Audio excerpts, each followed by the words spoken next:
Hey, welcome to my channel. I'm Dr. Shareece and I help Black men and women heal from trauma and toxic relationships.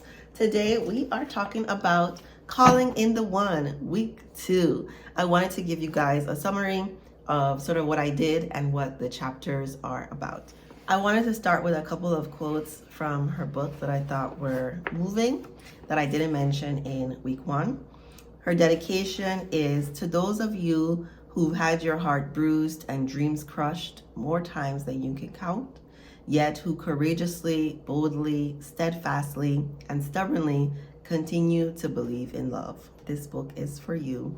And to Alexandria and Mark, the sweet fruits of my labor. I think those are her kids.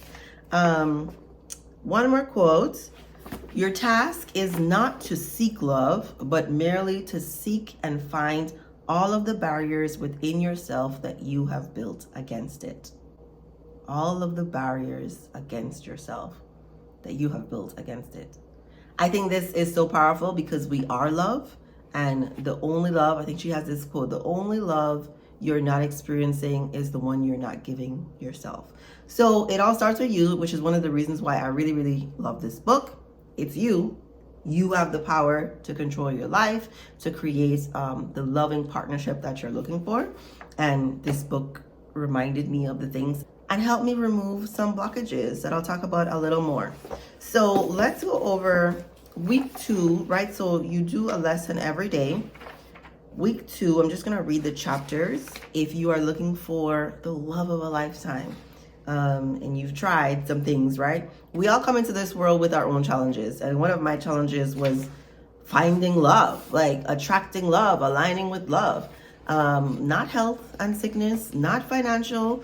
Those aren't my problems. Those are not difficulties for me. For me, and if it's a problem for you, specifically aligning with love, loving tenderness, kindness. And so if that's you, if you would say that's, you look around and you're like, I just wish I had a mate. I would strongly encourage you to get this book. And if you are serious about it, I think it will happen for you. I honestly do. So week 2 is titled Completing Your Past. The chapters are allowing loss, asking a more beautiful question, letting go of your past, evolving toxic ties, renegotiating old agreements, appreciating your sacred wounds, and treating yourself as you want to be treated. A lot of the things that are in this book I've done before, but there are some things that were just really, really powerful and made the difference in being able to align with the love that I'm looking for. So there's a lot of activities in the book, a lot of questions that you can ask yourself. I would say I probably did like 95, maybe even 99% of the things, even though a lot of the things I've done before, it was just a lot of review for me.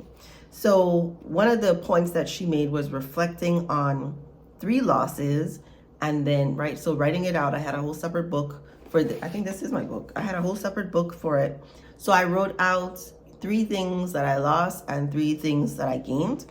So a couple of the losses that I want to share with you all today is losing or ending my romantic relationship. This is the relationship that I was in that was abusive. And then ending a friendship, which was very hard and very sad.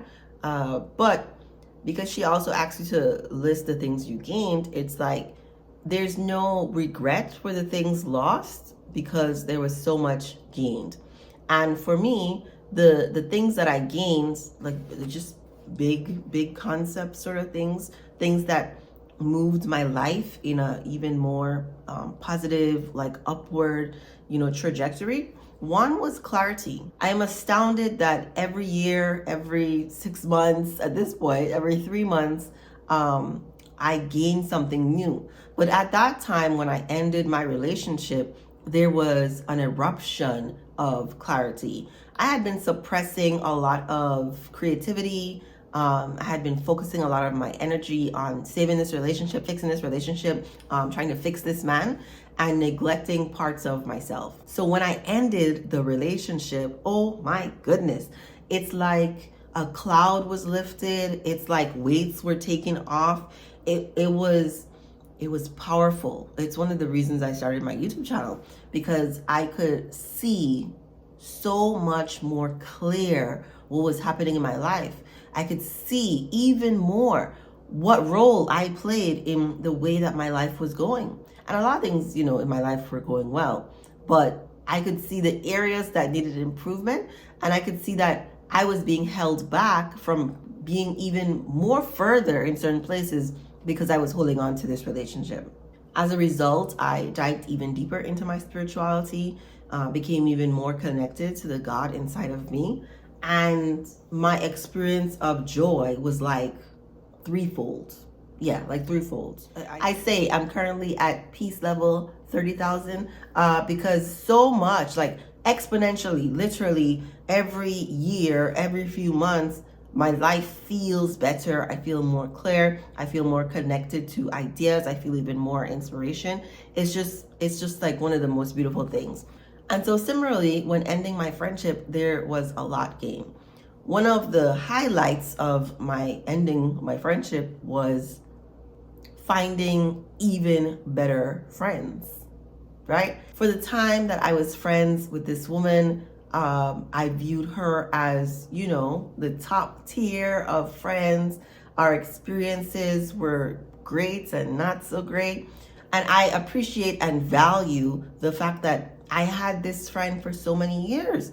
But when it was time for me to create different friendships, maybe more divine friendships, reciprocal, healthy, happy friendships, I had to let go of that one in order to find friendship that was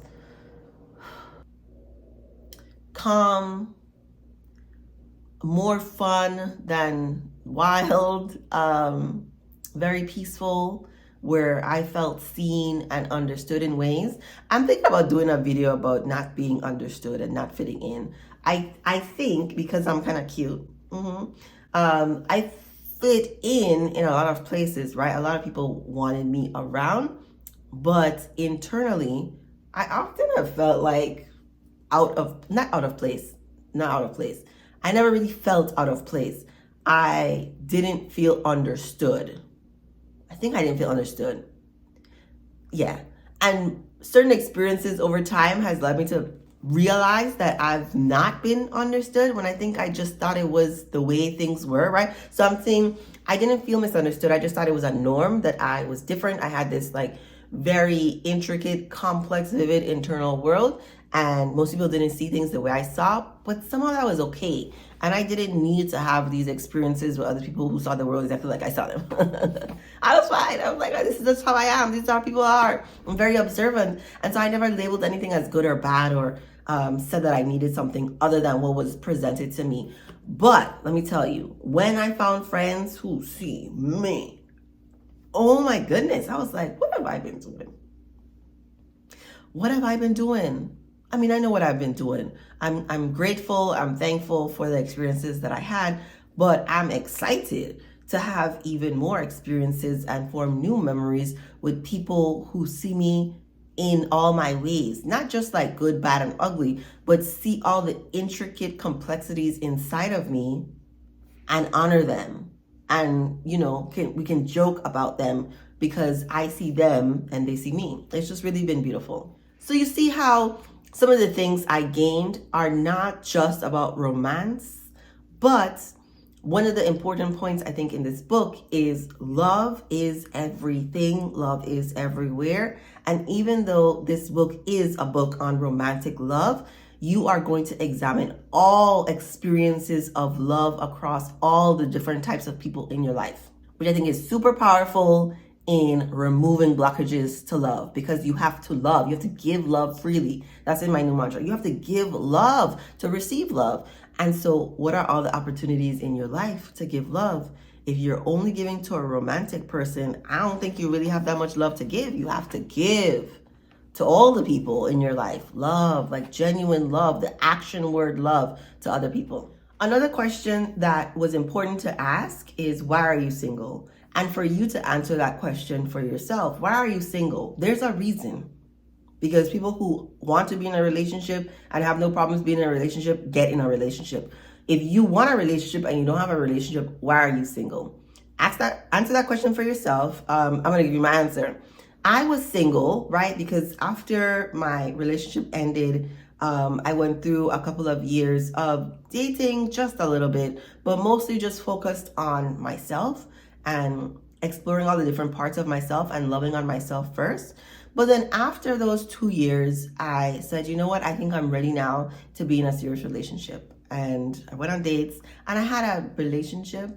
Did I just have one? I had a relationship since moving here to Atlanta, but that one ended almost a year in. And then I met someone. I have a whole other video about this man that I met who I just thought was so amazing and just so interesting. But he wasn't ready to be a husband. And that really hurt my feelings. Like, it really hurt my feelings. And I really asked myself, I'm doing something wrong. I know I am. There is something that I'm doing. Because then after that, I just was really frustrated with men for a few months. So at the point that I'm reading this book, I'm telling myself, why am I single? Really, really, why am I single? And the answer was, I was not giving men a chance. I am former perfectionist. I'm really not a perfectionist anymore. And a person who was hard on myself a lot. And so I think in those moments when I am triggered, it can be one of the things I fall back on. Being a little hard on myself and wanting things to be a certain way, like it has to be a certain way. And then if things don't fit that certain way in my mind, I just like, get rid of it. Another one. No. I don't even need your explanation. Bye. Bye, right? So I would get like really frustrated with men just being themselves, not giving people the space to make a mistake or to misspeak or, I don't know, be human. And I would just cut guys off like real easy, real fast. Like, no, not even getting to the point of actually getting to know someone. I would just be cutting them off. So knowing that means, oh, I know that I need to be softer with myself. I need to give myself an opportunity to make mistakes without me making it a big deal. That's not really how I live my life anymore, but in those moments of stress or frustration or when I'm not feeling at my best, these are the themes that come up for me. And so that was the thing that I had to examine in more detail. In what ways can I be more gentle with myself? In what ways can I give myself more grace, right? So as above, so below. This is the experience coming out of me that's going to allow me to experience more love. In the process, some things that came up for me were unexpressed anger and resentment. I went back to therapy, girl. I had to go talk with my therapist because there were some things that were coming up for me that I needed to process, that I needed to cry out.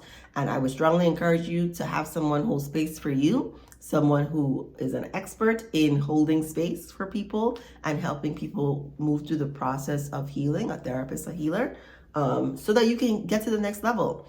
And in fact, I did, right? But it was a period of pain and frustration for a while. Maybe 2 months, for a couple of months where I was just like, God damn, oh my gosh, this is so hard. This is so hard. I thought I dealt with this. I thought this wasn't a thing, but it was. And I really, really had to explore that, sit with it, so that I could reframe it to continue inviting the love I wanted to me. And the last thing I'll mention here that was in one of the chapters is a concept called woundology, which sounded a lot like having a trauma narrative. So you're looking at all the ways you've been hurt, examining your sacred wounds and writing them out, right? Which is what a trauma narrative is. Either you say it, you tell the story in a way that's empowering, right? You might need to tell the story a number of times before you can say it in a way that's empowering. But if you have not shared with anyone your sacred wounds, right? These are the things that happen in your life that sort of frame the way you think and behave and interact with other people. I would strongly encourage you to find a sacred space where you can do that, because there is nothing more powerful. There is nothing as powerful, I think, as sharing your story, saying a thing out loud. Sometimes that's enough to get you to the next level, to get you to the next area of peace, to help you release the blocks to love. So let me know if you have any questions. If you got the book, let me know what you think about it. Please give this video a like, subscribe to my channel to follow my journey, and thank you for watching.